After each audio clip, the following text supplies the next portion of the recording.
Greetings and salutations, it is I, Mr. Nothing, the museum curator of the weird and the strange and the host who might be a ghost. Welcome back to Around the Weird, a booktube channel where I talk about all the unusual and out of the ordinary literature that I have found in my travels. Today I don't want to talk about a specific book that I read. Rather, I am hoping to talk about my 10 favorite reads of 2020. The 10 dopest books that I read this year, or reread this year, that I feel are worth talking about and highlighting. Consider this a gigantic wrap-up, but for 10 books that I absolutely loved. So it's funny that I'm making this list because I've never really made this list before. I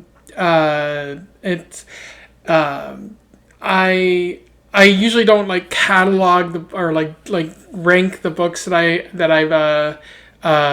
I've read. It's just not really like something that I can really do because it's hard to say which book is better than another, and that's what this list pretty much is. It's not really saying which book is better than the other. It's just 10 books, not in any specific order that I like, because it's hard to rank art in a way that's like top 10. Because what makes one book better than another? Well, obviously there's a better story, but if two books are really good, who is to say like whether one book is superior to another? The minute differences that don't actually mean anything, in my opinion.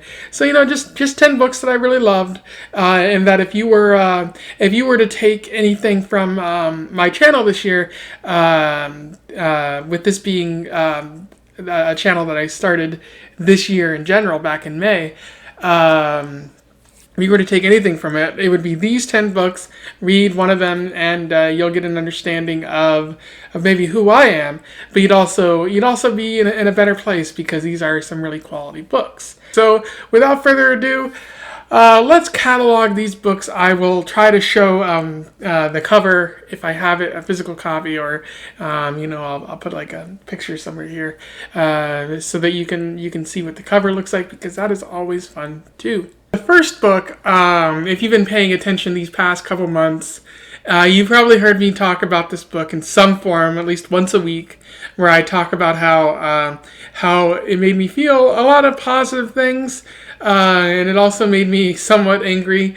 I am talking about House of Leaves by Mark Danielewski. Interesting thing, this is actually my second copy of the book.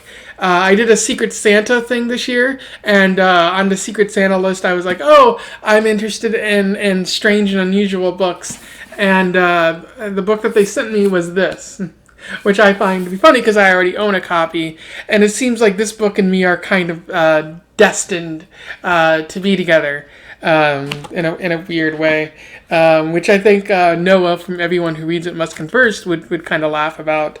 This is the first on my list. It does a lot of interesting things. It tells multiple stories.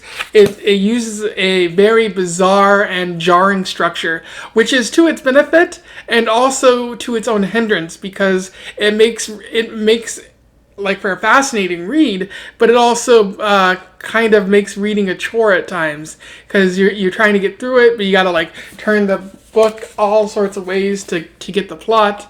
There's a sequence where there's an entire section where the book is set inside a vast and empty cavern, and it's one of the best things that has ever been written, I'll say. Just incredibly terrifying and suspenseful and weird and haunting and so many other adjectives.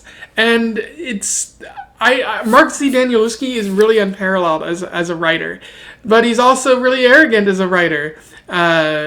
He pretty much tells you what a book is about, and that's a little annoying. Like, he doesn't let the reader guess on their own. He has to just be really obnoxious about his points, and like he's making an unparalleled work, and he's kind of really aware of that, and he wants you to know that at any and all times. And it's like let the reader make their own judgment. You don't have to proclaim your book to be the best in the world. If you say your book is the best, that probably means it's not the best. Other people have to say that, but still, like, I read this months ago, and I've never been able to forget it.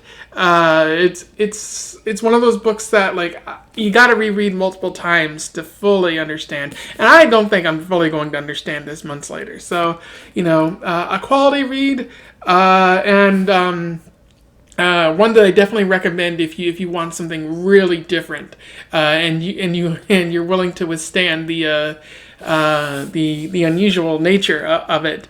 Although it's definitely not for everyone, and I gotta stress that more so than anything else. The second book on my list is We Love Anderson Cooper by R.L. Mazes. When I read We Love Anderson Cooper, I was really it's a short story collection. When I read it, it was really interesting. It was one of the first books that I talked about on Short Story Tuesday.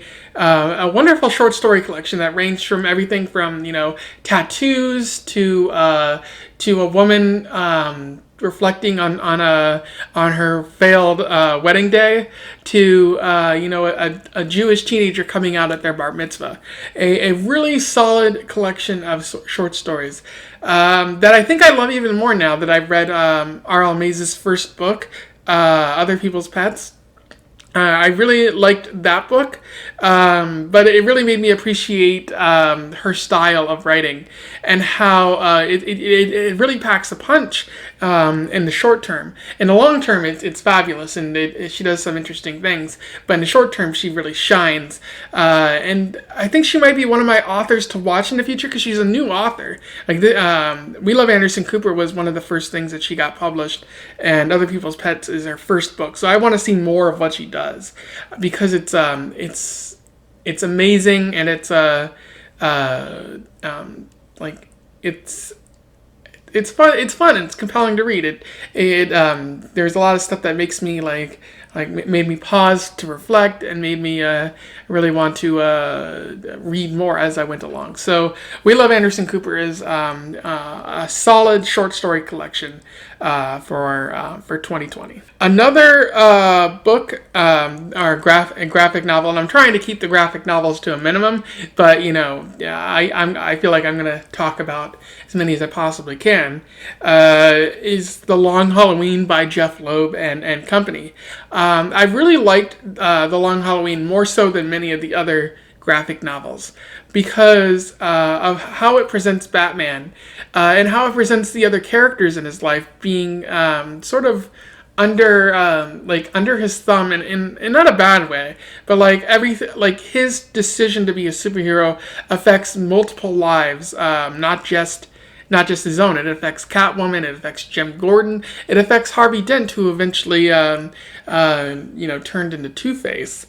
What I really like about The Long Halloween is how at its heart of it, it's a murder mystery. It's a whodunit tale, and you want to figure it out just like everybody else in the story wants to figure it out.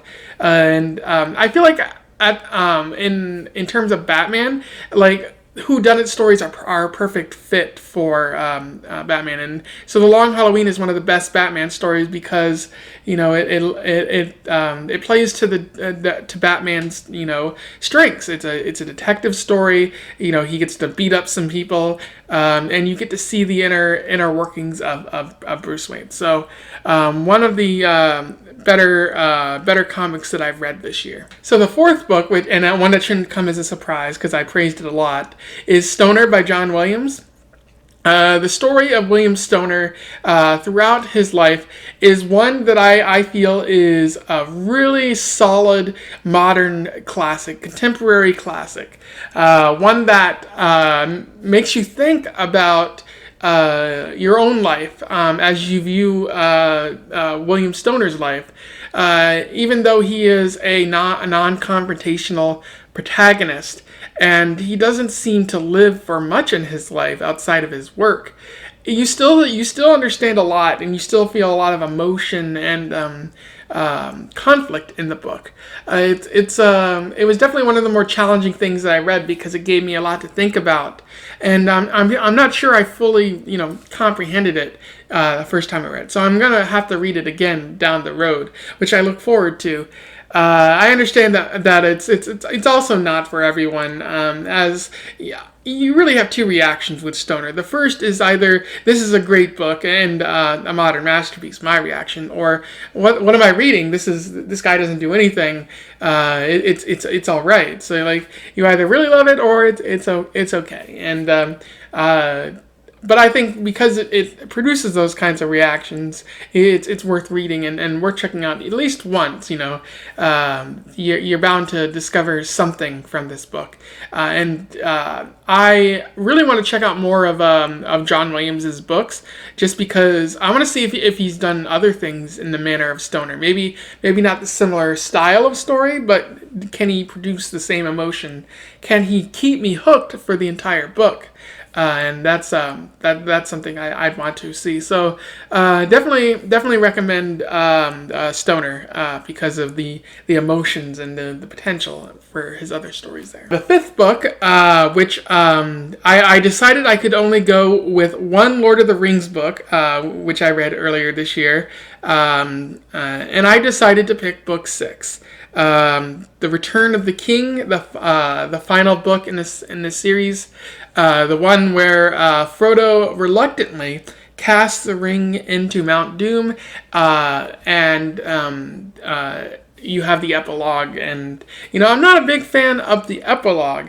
However, I am a big fan of everything leading up to that point. With Sam and Frodo and Gollum, trying to take the ring to the volcano, and what everybody's celebrating afterwards. I think Return of the King is some of the finest writing in the Lord of the Rings series, but also in the fantasy genre. Just the amount of emotion that you feel as Sam tries to lug Frodo towards Mount Doom to finish their task, and the utter betrayal that you feel in the sense of doom when Frodo decides he wants to keep the ring initially. It's really compelling writing, and I was there for it all the way.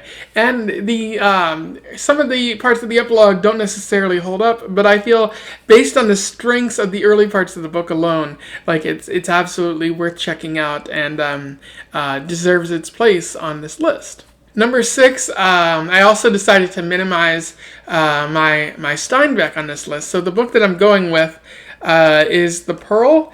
It's a novella by John Steinbeck, of course, about a man who tries to provide for the best life for his son, and ultimately faces some consequences for it. It reads like a bit of a cautionary tale, even though the characters in the story aren't like victims of hubris or anything. They're the victims of the wealthy members of the community doing anything in their power to keep the less well-to-do from moving beyond their station. I really like The Pearl. It just feels different from anything else that John Steinbeck has written, and it manages to tell its story in the brief manner that it does, and it's very sad, but I think it kicks butt all the way. If I would have put Of Mice and Men on this list, but I feel like the short nature of that book actually hindered it, and I would have liked for it to have been a little bit longer. But beggars can't be choosers, I guess. And so ultimately, I'm going with The Pearl. Number 7 is And Every Morning the Way Home Gets Longer and Longer by Frederick Bachman. A pretty solid book. I like what it does with memory. I like how it manages to tell a pretty effective story, given its extremely short nature, very short, like under 50 pages or so. Really sad and also kind of hopeful. One of the better short stories that I read this year. Don't really have much else to say beyond that, and so I do recommend it if you can find it out there. Number 8 is a book that I've actually reread this year, and that is Holes by Louis Sachar. I really love what Holes does. It was a book written for young adults, but people of all ages can appreciate it, which I feel is very rare in the young adult genre. And what I've been finding in the young adult genre as of late is that they're often written for youths, which is fine, but they're written very poorly, and very few people have managed to effectively craft the story like Holes that Louis Sachar does. I really like what it has to say about the criminal justice system, and about curses and about race. Even though it might not be completely intentional on Sachar's part, it still says those things, and it really keeps you hooked, and that's what I love about any story, is when it can keep you hooked. But when it can say something while keeping you hooked rather than simply being entertaining. I'd recommend this if you haven't already read it. It's one of the few books that is matched by its movie, because they're both of high quality. And Stanley Yelnats IV is an interesting character, so worth exploring in my opinion. The 9th book is another Batman comic, Batman Arkham Asylum by Grant Morrison and Dave McKean. Morrison and McKean have created a Batman comic that is unlike anything I've read in my limited comic book reading experience.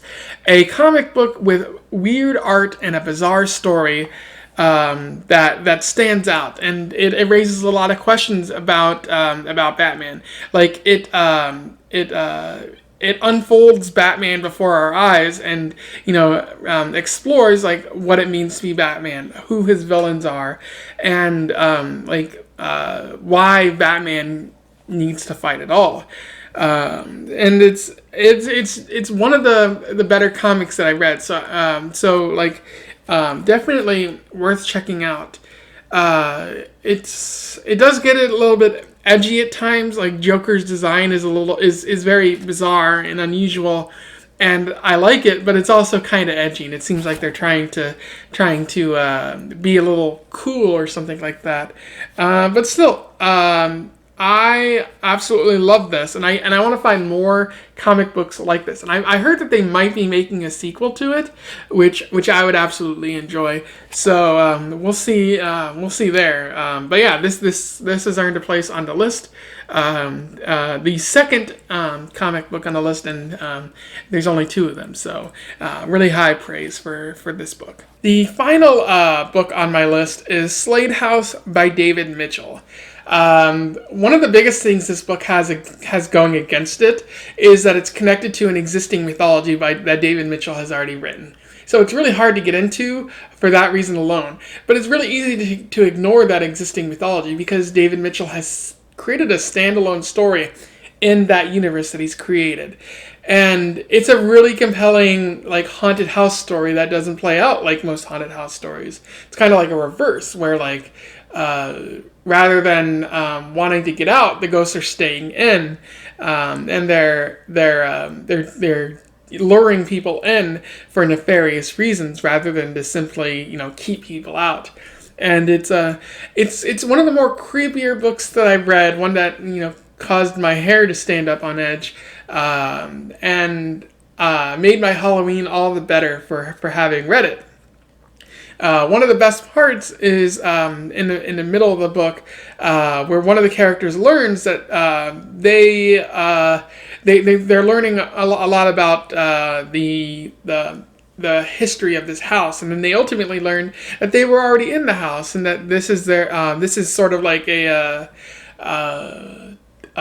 trick on the part of the ghost, and it's really crushing in that moment, because you were kind of rooting for that character, but ultimately they die, and it's tragic. So for pulling the rug underneath me, like David Mitchell gets a thumbs up, and that's why this book is on this list. Really, I don't really read a lot of compelling like ghost stories or anything like that. So Slade House is wonderful in that regards. And so those were 10 books, 10 dope books that I enjoyed this year, or reread this year, re-enjoyed, something like that. All of them are supremely good and have stuck with me since I read them. And I feel like I need to share them and recommend them in some way to you. So if you take nothing else from my channel this year, just take these 10 books and go check them out or something like that. If you've read these books before, or if you have something to say about any of the 10 items on my list, feel free to comment below. I would love to hear from you. We can have a discussion about this book. Maybe even share some stories share some books that you were a big fan of this year, and we can compare lists like that.